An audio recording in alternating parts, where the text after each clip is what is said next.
Praise the lord. Welcome to showers of blessing. దేవుని కృపలో భద్రపరచబడి నూతన దినంలో ప్రవేశించాం. ఈనాటి దేవుని వాగ్దానం: నిబ్బరము కలిగి ధైర్యముగా నుండుము, దిగులు పడకము, జడియకము. నీవు నడుచు మార్గమంతటిలో నీ దేవుడైన యెహోవా నీకు తోడయుండును. Be strong and courageous. Do not be afraid. Do not be discouraged. For the Lord your God will be with you wherever you go. యెహోషువ గ్రంథం 1వ అధ్యాయం 9వ వచనం. Praise God. ఈ నూతన దినములో దేవుడు మీ కొరకు సిద్ధపరచిన ప్రతి దీవెన ఆకాశపు వాకిళ్ళు విప్పి మీ మీద కృమ్మరించునుగాక. మరి ఒక నూతన దినాన్ని ఆరంభిస్తున్న నేపథ్యంలో ప్రేమ కలిగిన వాగ్దానము ద్వారా దేవుడు మమ్మల్ని దర్శిస్తూ ఉన్నాడు. దేవుడు మీకు ఒక వాగ్దానం ఇచ్చారు, కానీ ఆ వాగ్దానానికి మరియు మీకు మధ్యలో అరణ్యం లాంటి సమస్యలు ఉన్నాయేమో. మీ కళ్ళ ముందు ఎరుకో గోడల లాంటి అడ్డంకులు కనిపిస్తున్నాయేమో. 10 మంది వేగుల వారిలా మనం గెలవలేమని భయపడుతున్నారేమో. అయితే వినండి, వాగ్దానం దొరకటం ఒక ఎత్తు అయితే దానిని పోరాడి స్వాధీనం చేసుకోవటం మరో ఎత్తు. యెహోషువ మరియు కాలేబులు ఏ ధైర్యంతో ముందుకు వెళ్ళారు? వారు ఆ వాగ్దాన దేశాన్ని ఎలా సొంతం చేసుకున్నారు? ఈరోజు వివరణాత్మక ధ్యానం మీలో ఉన్న భయాన్ని పారద్రోలి ఒక విజేతగా మిమ్మల్ని నిలబెట్టబోతోంది సుమా. వీడియో చివరి వరకు చూడండి. చివరిలో మీ విజయ ద్వారాలు తెరిచే అధికార ప్రార్థన ఉంది. ప్రియదేవుని బిడ్డలారా, ఇశ్రాయేలీయులందరికీ వాగ్దానం దొరికింది, కానీ కేవలం యెహోషువ, కాలేబులు మాత్రమే ఆ దేశంలోనికి అడుగుపెట్టారు. ఎందుకు? మిగిలిన వారు సమస్యలను చూశారు. వీరి సమస్యల కంటే పైన ఉన్న దేవుని చూశారు. వాగ్దానం మీ చేతికి రావాలంటే మీ హృదయంలో నిబ్బరం మరియు ధైర్యం ఉండాలి. దేవుడు నీకు దేశాన్ని ఇస్తానని చెప్పాడు, కానీ అక్కడ ఉన్న సమస్యలను నువ్వే జయించాలి. అంటే దేవుని శక్తి నీకు తోడుగా ఉన్నప్పుడు నీవు పిరికివాడిలా వెనక్కి తగ్గకూడదు. నువ్వు అడుగు వేస్తేనే యోర్దాను నది పాయలవుతుంది. ఈ ఉదయకాల సమయం ఈ వాక్యాన్ని లోతైన విశ్లేషణ చేస్తూ వాగ్దానాన్ని స్వతంత్రించుకునే 3 రహస్యాలు మనం నేర్చుకుందాం. మొదటిది, భిన్నమైన మనసు కలిగి ఉండటం. కాలేబు గురించి దేవుడు ఒక మాట అన్నాడు, అతడు పూర్ణ మనసుతో నన్ను అనుసరించెను అని. లోకం ఓడిపోతామని అరుస్తున్నప్పుడు, నీ పని అయిపోయింది, నీ వల్ల కాదు అని నీ చుట్టూ చేరి హేళన చేస్తూ ఉన్నప్పుడు, దేవుని వాక్యము మీద నమ్మకం ఉంచి మనము గెలవగలం అని చెప్పే ఆత్మీయ మనస్సు నీకుండాలి. ఆయన నమ్మదగిన దేవుడు, ఆపత్కాలములో నమ్ముకొనదగిన సహాయకుడని దృఢమైన విశ్వాసము నీకుండాలి. రెండవది, వారసత్వాన్ని స్వాధీనం చేసుకోవటం. వాగ్దానం అనేది దేవుడు రాసిచ్చిన ఆస్తి హక్కు, కానీ ఆ భూమిలోకి వెళ్ళి అడుగు వేయాల్సిన బాధ్యత నీదే సుమా. ప్రార్థనలో అడుగు, ఆ తర్వాత విశ్వాసంతో అడుగు వేయి. నీవు అడుగుపెట్టు ప్రతి స్థలమును దేవుడు నీకు ఇస్తాడు అని వాగ్దానం చేశాడు.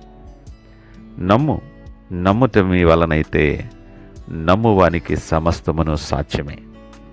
మూడవదిగా, దిగులు పడకుండా నిలబడాలి. యెహోషువకు దేవుడు 3 సార్లు చెప్పిన మాట, ధైర్యముగా ఉండు, ఎందుకంటే శత్రువు కంటే నిరాశ అనేది నేను త్వరగా ఓడిస్తుంది. నీవు దిగులు పడకుండా వాక్యాన్ని హత్తుకొని ఉంటే నీ ముందు ఏ ఎరుకో గోడలు కూడా నిలబడలేవు. నిజమేకా? మన అనుదిన జీవన ప్రయాణంలో ఎన్నో వాగ్దానాలు, ఎన్నిసార్లు దేవుడు ధైర్యముగా ఉండని నేను బలపరిచినప్పటికీ నిరాశ నిస్పృహల చేత మనం కృంగిపోతాం. శ్రమ దినమున నీవు కృంగిని ఎడల నీవు చేత కానివాడు వగుదు అని లేఖనం అంటుంది. నిరాశపడి కృంగిపోయినప్పుడు చేతవాని వానిగా నిలబడతావు.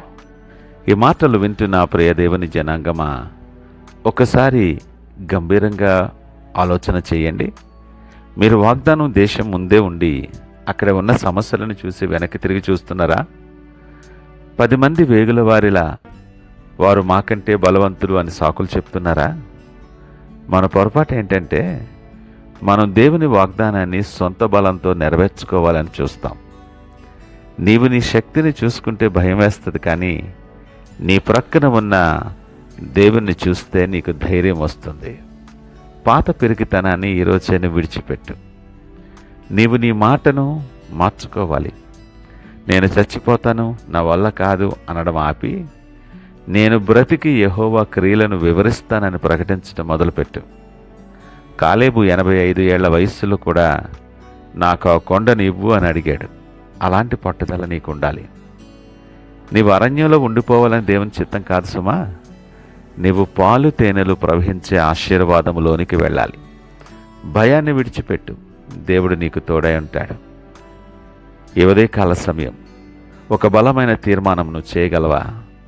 మీరు మీ వాగ్దానాన్ని స్వాధీనం చేసుకోవడానికి సిద్ధంగా ఉంటే ఇప్పుడే కామెంట్ సెక్షన్లో I will possess my promise అని టైప్ చేయండి.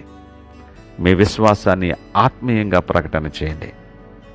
ఈ మాటలు వింటున్న ప్రియ దేవుని జనాంగమా, నువ్వెవరివైనా, నువ్వే పరిస్థితుల్లో ఉన్నా, నిన్ను ప్రేమించే దేవుడు నీతో సూటిగా మాట్లాడుతున్నాడు. నువ్వెన్నాళ్ళు అరణ్యంలో అలసిపోతావు? నీ ఆశీర్వాదము నీ కళ్ళ ముందే ఉంది. ప్రభువా, యెహోషువకు ఇచ్చిన నిబ్రమైన మనస్సు నాకు ఇవ్వండి అని ఇకనైనా నువ్వు అడగాలి. నేనిక భయపడను అని దేవుని ఎదుట నువ్వు విజ్ఞాపన చేయి. ఇప్పుడే నీలో ఒక క్రొత్త బలం ప్రవేశిస్తుంది. విజయ శిఖరం వైపు నీ అడుగులు సాగుతాయి. కనుక సంపూర్ణ విశ్వాసముతో ఆయన వైపు చూస్తూ సమస్తము సాధ్యము చేయగలిగిన దేవుని సన్నిధిలో ప్రార్థనతో ఈ నూతన దినాన్ని ఆరంభిద్దామా? ప్రార్థించుకుందాం. మహోన్నతుడు, నమ్మకమైన మా యేసయ్యా స్తోత్రాలు. అయా యుద్ధ శూరుడమైన మా గొప్ప దేవా, మీకు వందనాలు, స్తోత్రాలు తెలియచేస్తున్నాం. నీ వాక్యము ద్వారా మమ్మల్ని బలపరిచినందుకు నీకు వందనాలు. ఈ ఉదయకాలం నీ బిడ్డలో ఉన్న ప్రతి భయాన్ని, పిరికితనాన్ని యేసు నామములో దూరపరుస్తున్నాం. ప్రభా, సహాయము దయచేయండి. వారు తమ తమ వాగ్దానాలు స్వాధీనము చేసుకున్న యోధులుగా మారుదురుగాక. వారి ముందున్న ప్రతి అడ్డంకి తొలగిపోవునుగాక. నీవు వెళ్ళు, ప్రతి స్థలము నా తోడై ఉంటానని వాగ్దానం వీరందరి జీవితాల్లో నెరవేర్చమని సకల మహిమ, ఘనత, ప్రభావాలు మీకే ఆరోపిస్తూ యేసు పరిశుద్ధ నామములో అడిగి వేడుకొంచున్నాము తండ్రి. ఆమేన్. God bless you.